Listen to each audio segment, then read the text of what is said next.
एक बार एक चीन के हिस्से में एक बहुत बड़ा मठ था जहां लगभग 500 भिक्षु रहते थे। वो सभी अपने गुरु के मार्गदर्शन में खुद को जानने का अभ्यास कर रहे थे।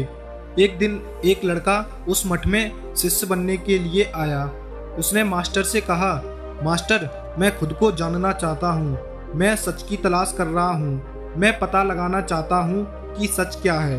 मास्टर ने उसकी ओर देखा और कहा कि अगर तुम सच जानना चाहते हो तो तुम्हें अपना पूरा जीवन दांव पर लगाना होगा।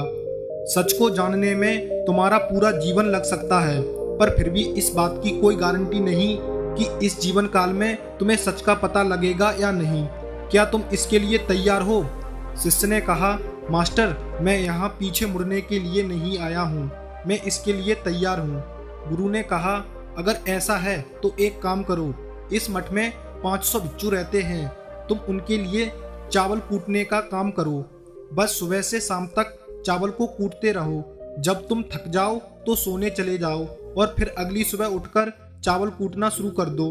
इसके अलावा कुछ और मत करना। किसी और चीज के बारे में मत सोचना।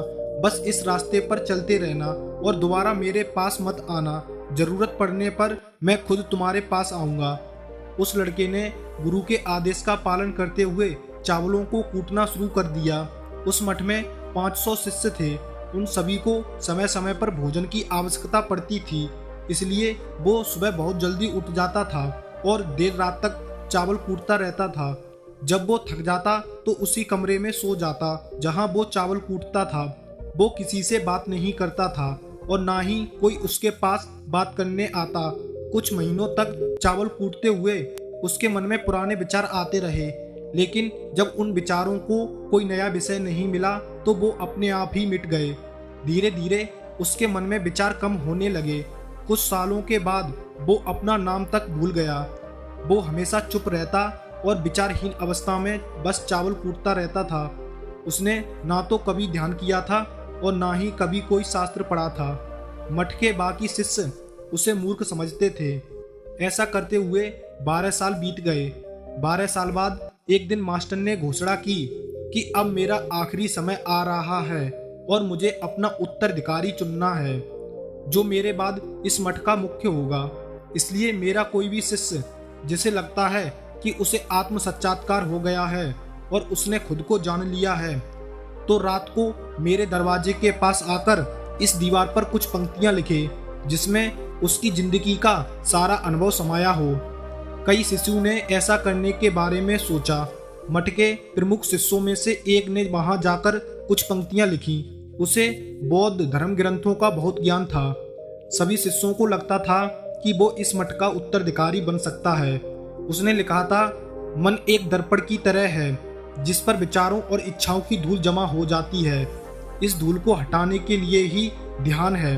इसकी धूल हट जाती है और मन का दर्पण साफ हो जाता है। वो मोक्ष को प्राप्त कर लेता है। अगली सुबह जब मास्टर उठे, उन्होंने इन पंक्तियों को देखा तो उन्हें बहुत गुस्सा आया और उन्होंने कहा कि किस बेवकूफ ने ये सब कचरा मेरी दीवार पर लिखा है। वो शिष्य जिसने ये लिखा था वो चुप रहा।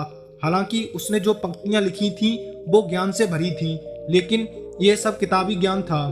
वो शिष्य बहुत चालाक था। उसने पंक्तियां लिखी लेकिन नीचे अपने हस्ताक्षर नहीं किए, क्योंकि वो स्वयं इसके बारे में निश्चित नहीं था कि ये सही है या नहीं, क्योंकि उसे आत्म साक्षात्कार नहीं हुआ। गुरु ने इन पंक्तियों को पूरी तरह से खारिज कर दिया। ये देखकर सभी हैरान रह गए। ये घटना पूरे मठ में चर्चा का विषय बन गई। इस विषय पर बात करते हुए दो शिष्य उस शिष्य के पास से गुजरे जो 12 साल पहले यहाँ आया था और दिन रात बस चावल कूटता रहता था। दोनों की चर्चा सुनकर वो धीरे से हंस पड़ा। दोनों शिष्यों ने उससे पूछा कि तुम क्यों हंस रहे हो? उन दोनों की नज़र में ये चावल कूटने वाला बहुत ही तुच्छ भिक्षु था।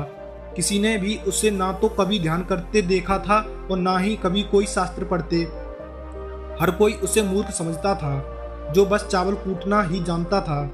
उस मठ में बहुत बड़े बड़े विद्वान थे, लेकिन उस चावल कूटने वाले को किसी से कोई मतलब नहीं था।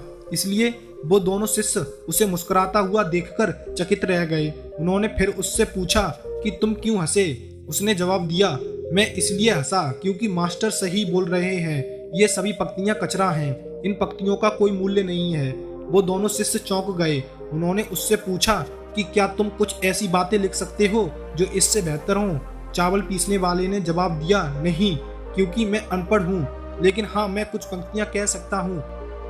वो मास्टर के कमरे के पास गए और चावल कूटने वाले ने कुछ पंक्तियाँ बोली और दूसरे शिष्य ने उसे दीवार पर लिख दिया और उन पंक्तियों के नीचे लिख दिया, चावल कूटने वाला। उन्हें लगा कि मास्टर इस पर भी गुस्सा करेंगे। जो पंक्तियां उसने लिखने के लिए कहा था वो बहुत अद्भुत थीं। वो पंक्तियां थीं, मन तो बस एक भ्रम है, ना तो मन है और ना ही मन का कोई दर्पण है, और जब मन ही नहीं है तो धूल कहाँ ठहरेगी। जो ये जानता है वो सच को जान गया है। जब गुरु ने इन पंक्तियों को देखा तो वो आधी रात को उठे और उस चावल कूटने वाले के पास गए। वो सो रहा था। मास्टर ने उसे जगाया और कहा, ये लो मेरी छड़ी और मेरे वस्त्र ले लो। आज से तुम मेरे उत्तराधिकारी हो, लेकिन अभी इस मठ को छोड़कर दूर चले जाओ, क्योंकि इस मठ में बहुत सारे विद्वान जो खुद को तुमसे श्रेष्ठ मानते हैं वो तुम्हें मार देंगे, क्योंकि वो इस बात को बर्दाश्त नहीं कर सकते कि एक साधारण सा चावल कूटने वाला उनसे ज्यादा विद्वान निकला। तुम्हें वो सारा ज्ञान हो गया है जो मुझे है, और तुम्हें यह केवल चावल कूटते कूटते हुआ है। और मुझे पता है कि तुम जहाँ भी जाओगे लोग तुम्हारे आसपास आने लगेंगे, क्योंकि जब कोई फूल खिलता है तो उसकी महक हर तरफ फैलने लगती है। उसने अपने गुरु के पैर छुए और रात को ही वहाँ से चला गया। अगर हम अपनी जिंदगी में देखें तो पाएंगे कि बहुत से लोग सोचते हैं कि ध्यान केवल एक जगह बैठकर आंखें बंद कर कर ही किया जा सकता है, लेकिन हकीकत में ऐसा नहीं है। ध्यान तो चलते चलते भी किया जा सकता है, या अपना कुछ काम करते हुए भी ध्यान किया जा सकता है। असल में ध्यान का मतलब ये है कि आप जो भी काम कर रहे हैं उसे इतनी शिद्दत से करें कि आपको अपने शरीर का ख्याल भी ना रहे, बिल्कुल उस चावल पीसने वाले की तरह जो चावल कूटने में इतना मगन हो गया कि उसे खुद का कुछ ख्याल नहीं रहा। चावल कूटते हुए ही उसने आत्म साक्षात्कार को प्राप्त कर लिया। इसी तरह जैन का अर्थ है हर समय वर्तमान में रहना और कुछ नहीं सोचना, क्योंकि मन तब तक ही है जब तक विचार है, और जब विचार नहीं रहेंगे तो मन भी गायब हो जाएगा, और जब मन ही नहीं रहेगा तभी केवल तुम अपने आप को अच्छे से जान पाओगे। असल में हमें अपने वास्तविक स्वरूप को जानने के लिए कुछ अन्य साधना करने की आवश्यकता नहीं है। हम जो कुछ भी कर रहे हैं बस उसमें हमें पूरी तरह से खो जाने की जरूरत है। अपने काम में इस कदर लीन हो जाओ कि आपका काम ही आपका ध्यान बन जाए। धन्यवाद। इस कहानी के माध्यम से आपको थोड़ा सा ज्ञान मिला हो तो वीडियो लाइक, चैनल सब्सक्राइब जरूर कर दें, जिससे आपको ऐसे ही वीडियो मिलते रहे।